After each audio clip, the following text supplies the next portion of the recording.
louvar a Deus por essa oportunidade, louvar a Deus pela família do pastor Tojo, louvar a Deus por esse evento, louvar a Deus pelos irmãos que já conhecemos. E para mim é um prazer, aqueles que ainda nós não nos conhecíamos, é um prazer poder te conhecer.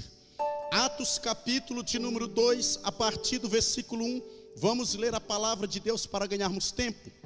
Atos capítulo de número 2, a partir do versículo de número 1, nos diz assim: cumprindo-se o dia de Pentecoste, estavam todos reunidos no mesmo lugar, e de repente veio do céu um som, como de um vento veemente e impetuoso, e encheu toda a casa, e aqueles que estavam assentados, e foram vistos por eles línguas repartidas como de fogo, as quais pousaram sobre cada um deles, e todos foram cheios do Espírito Santo, e começaram a falar em outras línguas, conforme o Espírito Santo lhe concedia que falassem. Amém? Pegue na mão de alguém que está do seu lado, em nome de Jesus. Aleluias. Diga para a pessoa que está do seu lado: Deus vai levantar uma nova geração, uma geração em chamas. Aleluias. Criador do universo, nós te glorificamos por estar na tua casa, na tua presença. Meu Deus, é noite de fazermos menção da tua palavra, e nós te pedimos nesta noite, Espírito que estava em Jerusalém, alcance-nos nesta noite, meu Deus. Haja em nosso meio, meu Deus. Desperte, meu Deus, na tua igreja o mesmo sentimento que havia na igreja que nascera em Jerusalém. Nós te clamamos nesta noite, ó Deus de Israel, que a mesma graça, que a mesma autoridade, que a mesma unção que estava sobre a segunda geração, ela venha, meu Deus, habitar sobre os crentes que aqui estão nesta noite.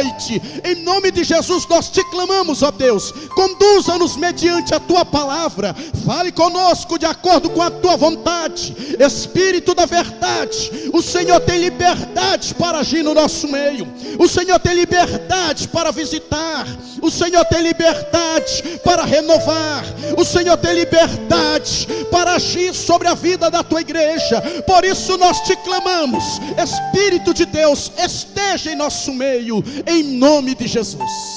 Amém? Podem tomar o seu assento em nome de Jesus.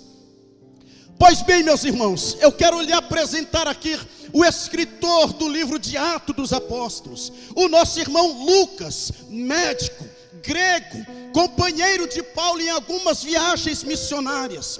Lucas vai escrever 2 livros, e o período em que Lucas vai escrever é do ano 59 ao ano 64 depois de Cristo.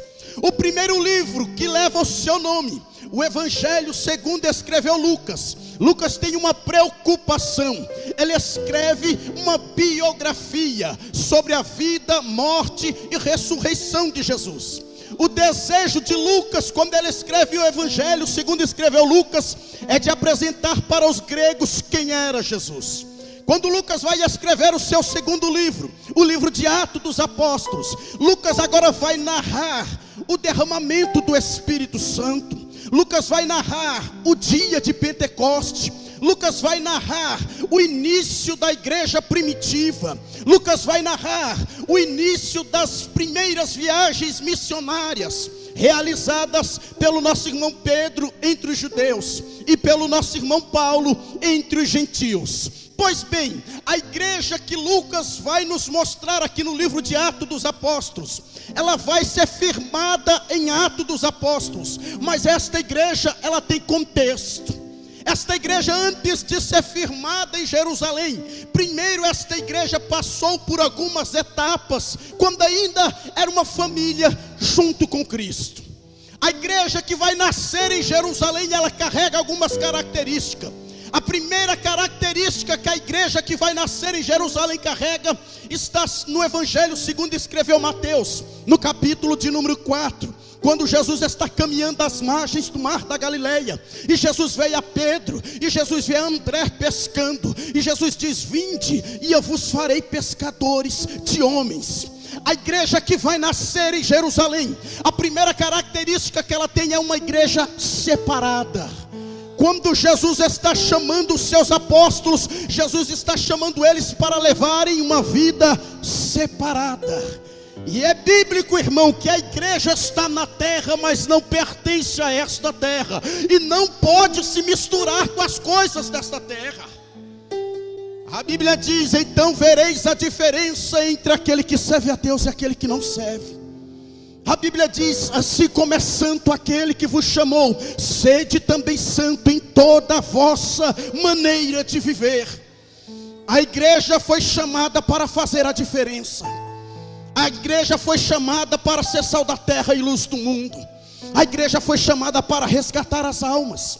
A igreja foi chamada para pregoar a palavra. A igreja foi chamada para ser testemunha. A igreja foi chamada para falar de Jesus. Pois bem, esta igreja que nasce em Jerusalém, ela carrega esta primeira característica. Ela é uma igreja separada. E como dizia o nosso irmão Pedro: vós sois nação eleita, sacerdócio real, povo adquirido, escolhido do Senhor. A igreja nasceu para levar uma vida de santidade. A igreja nasceu para levar uma vida digna diante da presença. A igreja nasceu para fazer a diferença. A primeira característica da igreja que vai nascer em Jerusalém, ela é separada. Há uma segunda característica que vai marcar a igreja que nasce em Jerusalém. A segunda característica da igreja que vai nascer em Jerusalém, ela está no Evangelho de Mateus, quando Jesus olha para os seus discípulos no Sermão da Montanha e diz: olha, todos aqueles que ouvem a minha palavra e guarda, é semelhante ao homem sábio que edificou a sua casa sobre a rocha. Vieram os rios, transbordaram os rios, vieram os ventos, as chuvas, deram contra aquela casa, mas ela não caiu, porque estava firmada sobre a rocha. A segunda característica que marca a igreja que vai nascer em Jerusalém, é uma igreja que vai nascer debaixo da palavra. É uma igreja que tem como base a palavra. A palavra é pão que nos alimenta. A palavra é água que nos lava. A palavra é a bússola que nos mostra o caminho do céu. A palavra é ela que é lâmpada para os nossos pés. A palavra é luz para o nosso caminho. A palavra de Deus está acima de tudo. A palavra de Deus está acima de todos. Pode passar os céus, pode passar a terra, mas a minha palavra, ela não há de passar. A igreja que tem como base a palavra, ela passa pelo vale, ela passa pela adversidade, ela passa pelo vento, mas ela se mantém de pé, porque ela tem como base a palavra de Deus. A igreja que vai nascer em Jerusalém carrega uma terceira característica. Atos dos Apóstolos, capítulo 1, a Bíblia diz que estavam todos juntos em oração. A igreja que vai nascer em Jerusalém é uma igreja que ora. E Jesus disse: orai sem cessar. E Jesus sempre nos mostrou que devemos orar. A igreja precisa orar. Oração é um diálogo com Deus. Oração é um contato. Oração é intimidade. Oração, irmão, é para quem quer, para quem deseja, para quem não quer conhecer Deus somente de longe, ou somente de ouvir falar. Oração é para quem quer ir além. A oração traz intimidade. A oração traz graça. A oração traz poder. A oração traz autoridade. A oração traz ousadia. A igreja dos últimos dias está perdendo essas virtudes, porque não ora mais. Mas a igreja que vai nascer em Jerusalém é uma igreja que ora. É uma igreja que tem como base a palavra. É uma igreja que leva uma vida separada. A igreja que vai nascer em Jerusalém é uma igreja que vai marcar a história e vai deixar um legado. A igreja que vai nascer em Jerusalém, ela é a boca de Deus na terra dos viventes.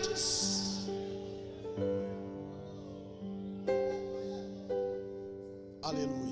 Procure alguém do seu lado em nome de Jesus. E diga para a pessoa que está aí do seu lado: antes da igreja nascer, haverá o último encontro. Aleluias. Vamos para o último encontro. Noite de quinta-feira é a ceia, é o último encontro de Jesus com seus discípulos. E neste último encontro de Jesus com seus discípulos, eu vejo Jesus fazer duas promessas. Nesse último encontro com seus discípulos, eu vejo Jesus fazer um pedido. Nesse último encontro com seus discípulos, eu vejo Jesus dar uma declaração para os seus discípulos. A primeira promessa que Jesus faz está no livro de João, capítulo 14. Ele diz: não turbe o vosso coração, mas crede em Deus e também crede em mim, porque na casa do meu Pai há muitas moradas. E se não fosse assim, eu vos teria dito que eu vou preparar lugar. E se eu preparar lugar, eu virei outra vez e vos levarei, para que aonde eu esteja, vocês estejais também. A igreja nem nascer em Jerusalém ainda, mas já carrega a promessa de novo céu, de nova terra. A igreja ainda não nasceu em Jerusalém, mas já era uma igreja que acreditava e esperava pelo arrebatamento. O último encontro é marcado por um pedido. Jesus faz um pedido aos seus discípulos dizendo: se vocês me amam, guardem a minha palavra. O salmista disse: a tua palavra eu guardei, eu escondi no meu coração, para não pecar contra ti. A igreja precisa guardar a palavra. A igreja precisa viver debaixo da palavra. A igreja precisa ter intimidade com a palavra. A palavra é a espada do Espírito. A palavra nos abre os olhos, nos dá entendimento. A palavra nos dá sabedoria. A palavra nos dá vigor. A palavra nos sustenta, nos alimenta. A palavra nos mantém de pé. A palavra, ela é necessária na igreja de Cristo. A igreja precisa estar firmada na palavra. A igreja não precisa estar firmada em profecia. A igreja não precisa estar firmada em pessoas de renome. A igreja não precisa estar firmada no ouro. A igreja não precisa estar firmada na prata. A igreja precisa estar firmada na palavra. A igreja precisa meditar na palavra. A igreja precisa se apegar à palavra. A igreja precisa se alimentar da palavra. A igreja precisa viver a palavra. A igreja precisa conhecer a cada dia mais a palavra. Me ama, não basta vir para o culto. Você me ama, não basta dizer que é cristão. Você me ama, guarde a minha palavra.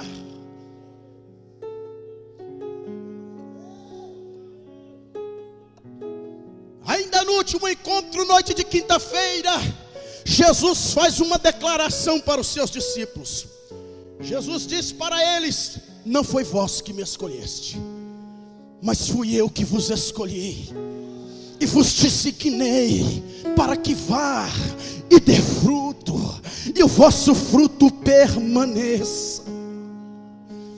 Deixa eu traduzir. Jesus estava dizendo: eu escolhi vocês, mas não para ficar em Jerusalém.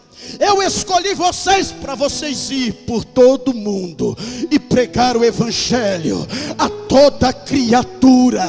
Jesus não chama ninguém para ficar sentado. Jesus não chama ninguém para ficar de canto. O desejo de Deus é de usar os teus lábios. O desejo de Deus é de usar as tuas mãos para curar os enfermos. O desejo de Deus é de usar as tuas pernas para levar as boas novas. O desejo de Deus é que você seja instrumento na terra dos viventes. Procure alguém do seu lado e diga: irmão, Deus está te despertando hoje. Ele não te quer parado. Vamos lá, vamos lá. Então Jesus, ele faz uma promessa, ele faz um pedido, ele faz uma declaração. E no último encontro agora, Jesus vai fazer a segunda promessa. E Jesus olha para os seus discípulos e diz: ei, eu vou rogar ao Pai, Ele enviará o Espírito Consolador, o Espírito da verdade, o Espírito que o mundo não vê e não conhece, mas vocês conhecerão, porque Ele habitará em vós. E quando esse Espírito vier, Ele vos fará lembrar de todas as palavras que eu vos tenho dito. E quando esse Espírito vier, Ele vos guiará em todo o caminho da verdade. Jesus estava dizendo: a igreja que vai nascer em Jerusalém é uma igreja separada, é uma igreja que tem como base a palavra, é uma igreja que ora, é uma igreja que acredita em novo céu e em nova terra. A igreja que vai nascer em Jerusalém é uma igreja escolhida, e é uma igreja que carrega o Espírito Santo de Deus. Vamos para o livro de Atos dos Apóstolos, capítulo 1. É momento da ascensão de Cristo. E antes dele subir aos céus, antes dele ser tomado, ele está com os seus discípulos. E ele faz mais uma vez, ele reafirma a promessa. Ele diz: mas recebereis poder ao descer sobre vós o Espírito Santo, e sereis minhas testemunhas, tanto em Jerusalém, Samaria, Judeia, até os confins da terra. Ei, Jesus faz uma promessa: haverá poder ao receber o Espírito Santo, mas também há uma tarefa. Jesus não enche a sua igreja somente para ficar no culto. O desejo de Deus é de encher a sua igreja e de enviar ela entre os povos e as nações. O desejo de Deus é de te usar. O desejo de Deus é te encher do Espírito Santo. E quando você chegar na tua casa, você ser porta-voz de Deus. O desejo de Deus é de te encher do Espírito Santo. E quando você chegar na tua escola, você ser porta-voz de Deus. O desejo de Deus é de te encher do Espírito Santo. E quando você chegar no teu trabalho, você ser boca de Deus.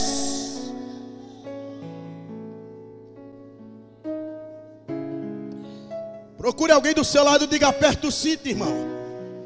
Diga com mais fé: aperte o cinto, irmão.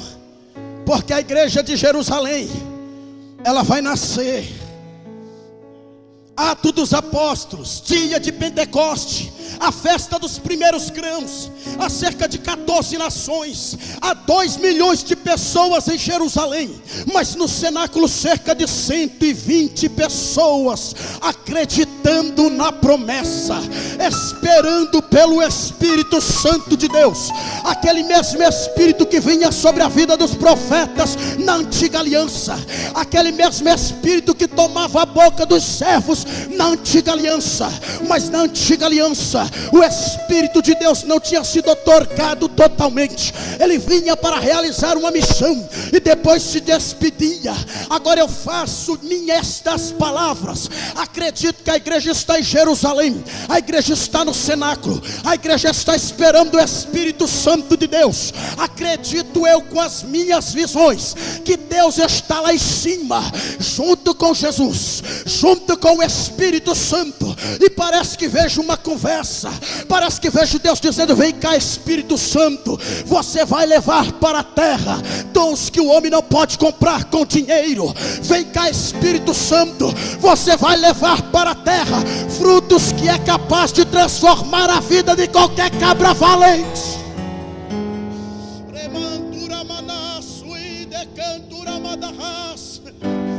Parece que vejo o Espírito Santo de Deus ouvindo tudo. Sim, Pai, a missão do Filho foi resgatar, a missão do Filho foi abrir a porta. E qual será a minha missão? Você vai levar dons, você vai levar presentes, você vai convencer o homem do pecado. Segura aí, aperte o cinto, segura aí. Então parece que vejo o Espírito de Deus vindo em direção à terra dos viventes. E quando o Espírito de Deus está vindo com uma mochila nas costas, trazendo a sua bagagem, trazendo os seus dons, trazendo os seus frutos, parece que ouço a voz do Pai dizendo: ei, Espírito Santo, vem cá, Espírito Santo, você não vai mais só visitar a terra. Não, eu não vou. O que é que eu vou fazer então, Pai?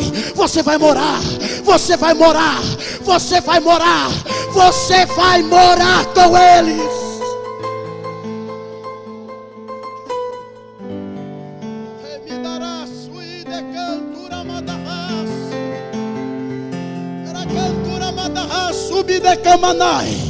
Alguém que cuida de você, alguém que te consola, alguém que enxuga as tuas lágrimas. A igreja não está só, a igreja tem a presença de Deus.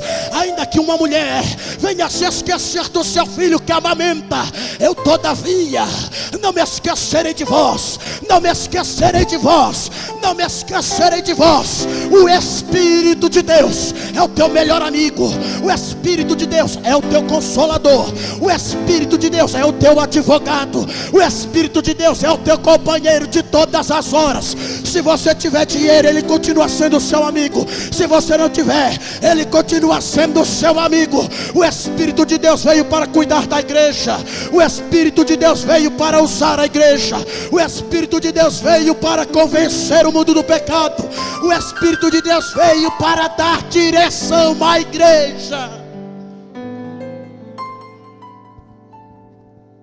A igreja vai nascer em Jerusalém. Vamos finalizar. Cumprindo-se o dia de Pentecoste, estão todos reunidos no mesmo lugar. Ouve-se do céu um som veemente e impetuoso, que encheu toda a casa, e todos que estavam assentados ouviram-se línguas repartidas como de fogo pousar sobre cada um deles. Ei, Deus não vai levantar a Mateus, Deus não vai levantar a André, Deus não vai levantar a Felipe, Deus não vai levantar a João, Deus vai levantar a Pedro. Procure alguém que está do seu lado e diga: Pedro tinha negado Jesus. Pedro estava distante do grupo. Pedro negou no palácio de Caifás. Mas diga assim: mas Deus vai levantar a Pedro. Quem não é, para confundir quem acha que é. Diga assim: o mesmo Pedro que negou Jesus em Jerusalém vai ser referência em Jerusalém. O mesmo Pedro que estava distante dos discípulos, agora ele vai ser cheio do Espírito de Deus e vai ser referência em Jerusalém. Não estou entendendo. Quando o Espírito de Deus chega, a mudança. Quando o Espírito de Deus chega, ele muda o cenário. Quando o Espírito Santo de Deus chega, ele tira a vergonha, ele traz a honra. Quando o Espírito de Deus chega, ele transforma, ele muda, ele traz vida para os que estão mortos, ele traz energia para os que estão fracos. Quando o Espírito de Deus chega, ele muda o cenário, ele muda o cenário. A igreja que vai nascer em Jerusalém, ela vai nascer debaixo da graça, ela vai nascer debaixo do poder do Espírito Santo.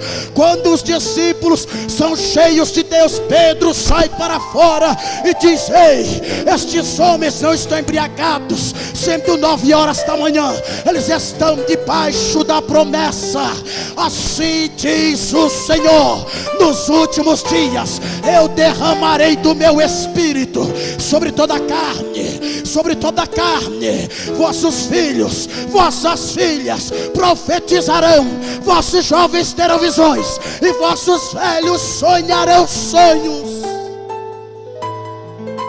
A igreja que nasce em Jerusalém é a primeira geração ser marcada pela chama do Espírito Santo de Deus. Eles nascem no dia de Pentecoste, eles nascem cheio da graça e cheio da virtude. A igreja de Jerusalém não tinha ouro, a igreja de Jerusalém não tinha prata, A igreja de Jerusalém não tinha templo próprio, mas a igreja de Jerusalém tinha graça. A igreja de Jerusalém tinha intimidade. A igreja de Jerusalém tinha ousadia. A igreja de Jerusalém tinha graça. A igreja de Jerusalém tinha poder de Deus. Os discípulos vão ser mortos por causa da palavra, mas Deus vai incendiar uma segunda geração. Olhe para alguém do seu lado e diga: aperta o cinto. O ano é 155 depois de Cristo. Lá está o imperador Tibério levantando uma imagem, e todos devem adorar a sua imagem. Mas do outro lado está lá o bispo Policarpo, da igreja de Hermina, aos 86 anos de idade, pregando a verdade, anunciando a verdade. E a mensagem é essa: Policarpo, se rende. Policarpo, deixa de falar de Jesus, senão nós vamos te queimar. Eles levam Policarpo aos 86 anos de idade para o meio da praça, amarra Policarpo em uma estaca. Eles dizem: nós vamos até a fogo se você não parar de falar deste Jesus. Policarpo diz: eu sirvo ao meu Senhor há tanto tempo, vocês podem queimar a minha carne, mas não vão queimar a minha alma. Pode acender a fogueira. Procure alguém do seu lado e diga: vamos viajar. Vamos viajar, vamos viajar, aleluia. Vamos à cidade vamos ao país da Alemanha. Vamos ao ano de 1400. Lá está a igreja corrompida. Lá está a igreja desfigurada. Lá está a igreja com seus próprios interesses. Mas lá também está o professor Martinho Lutero. E Martinho Lutero, após ter um encontro com Deus, ele cria 95 teses. Ele cola na porta da paróquia dizendo: a salvação é pela graça, não é pelas obras. Nós não somos merecedores. O preço já foi pago na cruz do Calvário. Procure alguém do seu lado e diga: vamos viajar. Vamos viajar. Vamos à Inglaterra. O ano é 1700. Lá está a casa do pastor Samuel Wesley pegando fogo. Os seus filhos pequenos estão no meio do fogo. John Wesley é o último a ser resgatado. Ninguém esperava mais, mas Deus estava preservando John Wesley.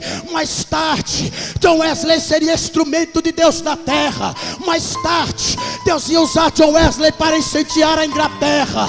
Mais de 200 livros. Aos 70 anos de idade, ainda pregava em culto a livre para mais de 30 mil pessoas. Ei, as mesmas chamas que tomaram conta da igreja de Jerusalém, elas vêm marcando a história. Ela vem marcando a história. Se segura, porque vai chegar até os dias em que nós estamos chamados hoje. Vamos viajar. Diga para alguém que está do seu lado: aleluia, vamos viajar. Aleluia. Vamos ao ano de 1800. Vamos à cidade de Nova York. Vamos conhecer Carlos Finner. Vamos ver ele entrando pelas portas de uma fábrica de tecido. Vamos ver ele pregando em meio aos operadores de máquina. A lágrima desce, os operários desligam as máquinas, o diretor desce para ver o que estava acontecendo. O culto começa. Deus começa a batizar com o Espírito Santo. Mais tarde, Carlos Finner vai ser governador. E quando ele vai governar, a história diz que não havia baile. A história diz que não havia pancadão. A história diz que o assunto era Bíblia. O assunto era palavra. O assunto era evangelho. Deus sempre vai manter alguém de pé com a chama do Espírito Santo acesa. Finalizo agora. Vamos viajar. Diga aí para a gente terminar. Vamos viajar. Vamos ao ano de 1900. Vamos ao país de Gales. Vamos conhecer Evan Robert, o jovem que saiu da sua cidade para ir para o seminário, mas teve uma visão de Deus. E Deus disse: volta para a tua cidade, volta para a tua igreja, ensina os teus jovens a fazer uma oração diferente. Lá vai Evan Robert, ainda na sua juventude. E ao chegar na sua igreja, ele começa a ensinar uma oração dizendo assim: Deus, nos batiza em nome de Jesus. Nos batiza em nome de Jesus. Ei, a história vai dizer que 3 meses se passa, o poder de Deus toma conta daquela nação. 3 meses se passa, o assunto do açougue era Bíblia, o assunto do transporte era Bíblia, o assunto na escola era Bíblia. Rabadaço e decanturamanai, andará sub decantoremidarraia. Ei, prepare-se, o mesmo Deus que derramou um avivamento sobre Jerusalém, sobre o país de Gales, ele vai nos alcançar, ele vai nos alcançar, ele vai nos alcançar. Termina agora, vamos fechar. Ano de 1900, Deus visita Estados Unidos, Deus visita a Rua Bonner Braille, Deus visita William Seymour, filho de ex-escravo, mas cheio de desejo, cheio de vontade. William Seymour se reúne em uma casa chamada Bonner Braille, e ele começa a orar junto com os irmãos. 10 dias de jejum se passa, Deus começa a batizar crente com o Espírito Santo. A sua futura esposa Julie, que nunca tinha tocado piano, ela se assenta e começa a tocar, e a história nos diz que ela canta em 7 idiomas diferentes. Era o começo do que Deus ia fazer. Mais tarde, a casa na Rua Bonner Braille fica pequena, eles vão até a Rua Azusa, 312, salão em mau estado, salão que não tinha cadeira, não tinha microfone, mas tinha desejo, tinha fome de Deus, tinha sede de Deus. Mais tarde, a Rua Azusa vai se tornar o berço missionário. Mais tarde, todos aqueles que vão na Rua Azusa são batizados com o Espírito Santo e volta para a sua nação dizendo: eu conheço um Deus que salva, eu conheço um Jesus que batiza, eu conheço um Jesus que cura, e um Jesus que um dia virá nos buscar. Se coloque de pé em nome de Jesus.